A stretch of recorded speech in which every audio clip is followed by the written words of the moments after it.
Working with a realtor you know and trust is really important. I'm going to share a story with you about a situation where somebody who's a realtor, they did not know to help them sell their house, purchase another house, and the situation went terribly bad. In this situation, the realtor told them that they would be able to sell their house, purchase another house at a discounted rate. And for starters, they started looking for houses, and the agent didn't really even explain what the process was in purchasing the house or what the process was going to look like in selling the house. So the buyer basically didn't have any idea of what to expect, what to do, or anything. And so they start looking at homes.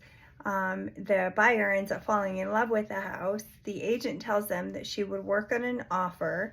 A few days pass and the buyer checks in with her to see, what was going on. And the agent affirmed to her that everything was going good.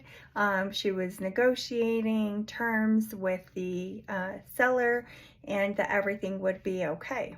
So the buyer at this point was making plans to get into her new home, told her kids, told her family, was just super excited because in her eyes, she was going to be getting this property because the agent told her like everything was going fine.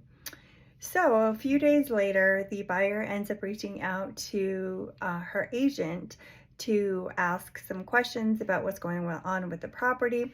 Well, turns out the property is no longer available. The sellers had accepted another offer, and the buyer at this point was super upset. And so she was upset because in her eyes, the agent had told her she was working on everything.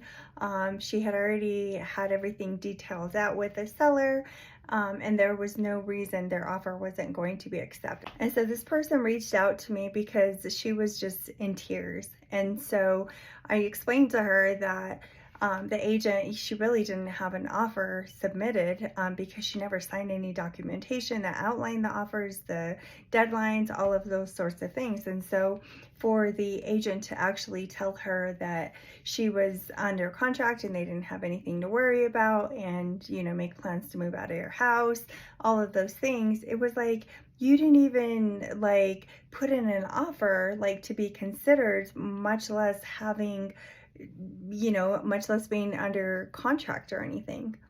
And so I was completely confused with the whole entire situation because that's not how you do business. Whenever I work with a buyer, one of the first things that we do is we talk about the buying process, what's involved, where do we start, and then explain everything as we kind of move along in the process. You can't get to closing if you haven't even put in an offer. And so this agent doing that with this buyer just gave her false hopes, and that's just completely unacceptable. The reason that I share this story is because I want you guys to know that, I would love to help you, whether it's buying or selling, but if you choose not to use me, let me at least help you find another agent. I can refer you to an agent who will take just as great care of you as I will. So allow me at least that opportunity.